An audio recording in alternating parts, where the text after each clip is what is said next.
Hello there. I'm here today to talk to you about how to handle the awkward gap. And it's a place where you are now and who you are becoming. And the problem is this messy in between place that's scary and awkward, and you just don't know how to do it, how you're going to get there. And many people fight change because it's so uncomfortable and they just go back to the familiar. So in this video, I'll share with you my experiences of what to do to navigate this unknown and awkward gap. But before I do, let me introduce myself. For those of you who don't know me, I'm Wendy Johnson, a transformational life coach, and I'm passionate about helping women overcome their challenges and design a life they love living on purpose with more joy, peace of mind, and well-being. So back to the topic, how to handle that awkward gap. And it's the place between who you are now, which is very familiar, and who you want to be. Who are you becoming? And the problem is that messy in-between space. And I was there at that point in 2014 when I began working with my mentor, Mary Morrissey, and I created a 3-year vision for my life. And I had quite a few goals that I wanted to achieve during those 3 years. And I really did not think that I could do it, honestly. I mean, from what I was facing at the time. But working with a mentor and having that accountability and support and tools, I learned that yes, it can be done. And so I'm here to empower you that you can make changes even when they're uncomfortable. So just briefly, I want to just tell you a few of the goals I was working on during that time. It was about 8 years ago. I wanted a love of my life, but my 20-year marriage had just ended, and I didn't know if I could ever love and trust again. And I had been teaching yoga in my home to mothers, and I wanted to do something new, something more exciting, something that would challenge me. And then I wanted to create a new future dream home, and I made plans for that. And then I wanted to travel to Europe for my 50th birthday, which was taking place the next year. And I had a vision for where I wanted to celebrate. And I wanted to take some ski trips with girlfriends to some ski areas that I had never been. So I made those plans happen. And I wanted to never diet again. And I wanted to be happy with my body and just enjoy the benefits of accepting myself and loving myself and improving my health along that way, rather than just the yo-yo dieting that I was really good at. And I had no idea how I was going to do those things, but I knew I needed to change my identity to who I was being and shift to a new identity to become that future version of myself 3 years out. And many people, as I told you, don't want this uncomfortable feeling, the fear that you're going to have to face every day of not knowing how you're going to do what you're going to do and how you're going to get there. And many people want instant gratification. They're impatient. They want the results immediately, the quick fix.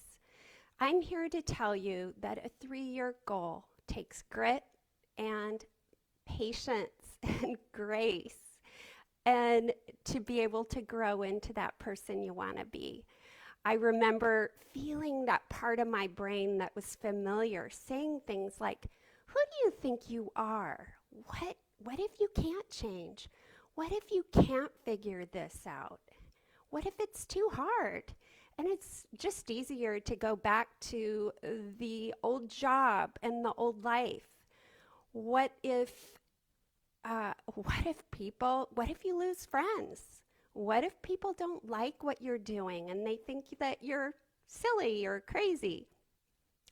But the key to doing this, the number one key, is to be committed to what you want and that you're willing to keep walking forward and feeling unsteady and comfortable.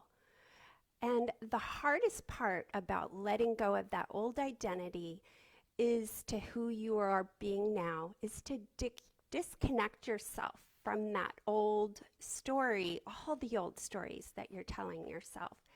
And the tendency in the moments of doubt and worry is to just go back and to quit and to just kind of give in, like, oh, that isn't really what I wanted. And you come up with excuses and just saying that now's not the time, you're not ready. But I want to encourage you to go through this awkward gap. And even now this year, I'm pivoting my business and I'm moving my one-on-one coaching that I've been doing for all these years to a membership for women. And yesterday, in fact, I had all these doubts creep in. What if this doesn't work? What in the world am I doing? Why am I changing what is working? What if this is too hard? What if people aren't going to like it?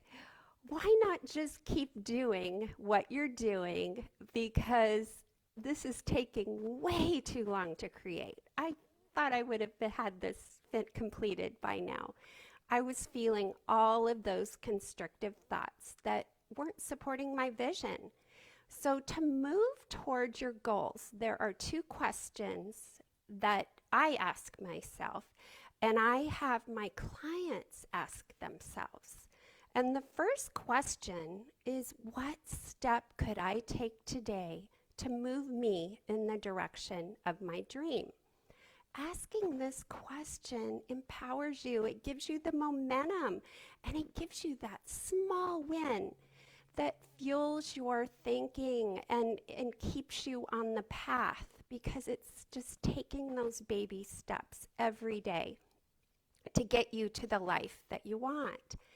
And the second empowering question, what would my most expansive future self do right now? If you want to live an expansive life, you have to think expansive thoughts and notice when you're thinking constructive thoughts. It's important that I tell you that expansion and contraction can't happen at the same time. So if there's something that you want, you're here now, and there's something you want up here, then you can't make it there if you have constrictive thoughts that are going in your head, and you can't listen to those thoughts. We're all going to have those little voices in our head. It's normal. It's the process of growth. And your evidence that you have now is supporting the old you. It's not supporting this new you up here. So you have no evidence, and you have to build evidence. And the only way to build evidence is to practice. Practice expanding into your thinking, and practice noticing when you are thinking constrictively. And I always tell my clients, you get really good at what you practice. Are you practicing being overwhelmed? Are you practicing not having a loving partner, of not trusting? Are you practicing lack and not having enough? Are you practicing not loving your body? Are you practicing constrictive thoughts? Are you complaining? Are you just giving in that it's just easier to stay right where I am? And it's what you tolerate that you receive in life. So you have to give up tolerating to expand and move into your future self. So I want to ask you, there are things that you can do when you have the constrictive thoughts. And you have to talk back to yourself, and you have to tell yourself that I've got this. I want to see what I'm capable of doing. I want to feel fear and excitement and keep moving forward and do it anyway. I want to have a bring it attitude. I'm ready, and I'm willing to do it even if I'm not ready. So the two takeaways from this video are: when you have voices in your head telling you that you're afraid, who do you think you are? You don't have what it takes to do this.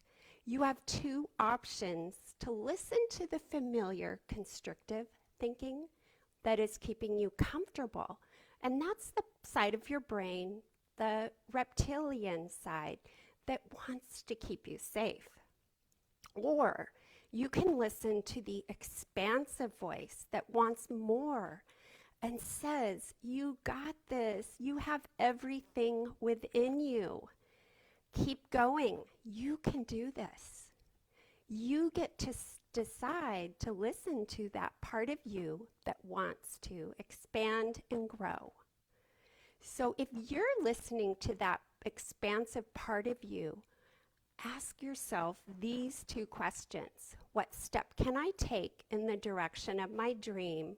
What would my most expansive future self do right now?